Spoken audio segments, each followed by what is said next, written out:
All right, today we were working on a Kohler Command Pro motor. We're gonna swap out the carburetor. This one's on a Bobcat Zero Turn, and I've already gone ahead and loosened everything up so we can make this real speedy, just so you can understand what's involved with taking this carburetor off.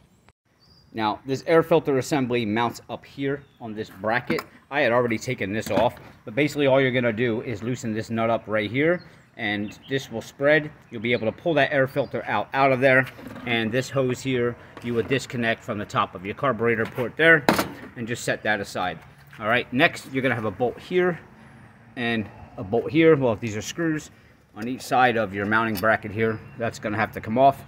So you take those two screws off, and if you come below, there's gonna be two more in this bracket on each side of the carburetor here. They have to come off. That will allow you to remove this whole bracket. Okay, now you're down to the carburetor here. You're gonna have two nuts right here. These were already loosened to speed up the video. So we're gonna take those off. You can see that is loose now, but what we're gonna go ahead and do, they have this whole bracket around the carburetor here. There's gonna be 4 bolts, one at the top and bottom on each side. You're gonna wanna go ahead and take those off, because we wanna get that bracket off of the carburetor here. Now you can see the bracket is loose, so what you're going to want to do to get this off of here is pull it up out of there.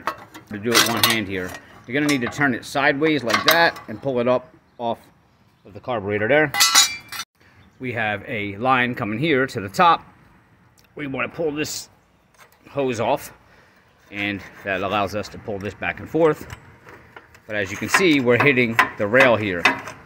Is you want to pull this forward. Now these studs that are running through this whole thing, get yourself a pair of pliers, and you want to turn these to the left, and you want to back them out. Just put your pliers on that stud, start turning them, and you want to back those studs out of there.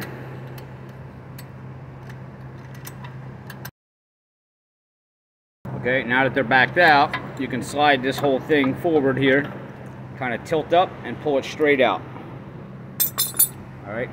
Now, your carburetor's loose. What you want to watch is there's a gasket back here, and there's normally a gasket right here. I don't know why there's not. But you're going to have a gasket back here, which already fell down. Alright. Hopefully you're replacing this with your new carburetor. If not, if this is good, keep it in a safe spot, because you're going to want to put that back on. Over on this side of the carburetor, you're going to have your fuel line coming in here with a little clip on it. You want to just compress that. Alright, that fuel line's off. Now you're going to have this red wire here, which goes to the bottom of your carburetor bowl there. You just want to disconnect that.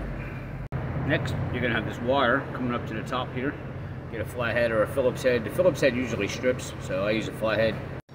Alright, next you're going to have your choke mechanism here, which connected up here usually, but it was broken on this, but you're going to have to disconnect it from up here in order to free that up. There's usually a little black plastic clip on there. You want to pull that out of there.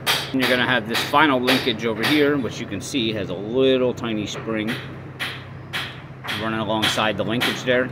You can pretty much turn your carburetor sideways at this point and pull up on that, like so. And our little spring is still connected there. Just pull that out with your fingers. And that will allow you to slide your carburetor right out. And repeat process to put in, but that's how you get them out. Alright, so hopefully this tip helps, and please hit subscribe below, give me a like. See you guys next time.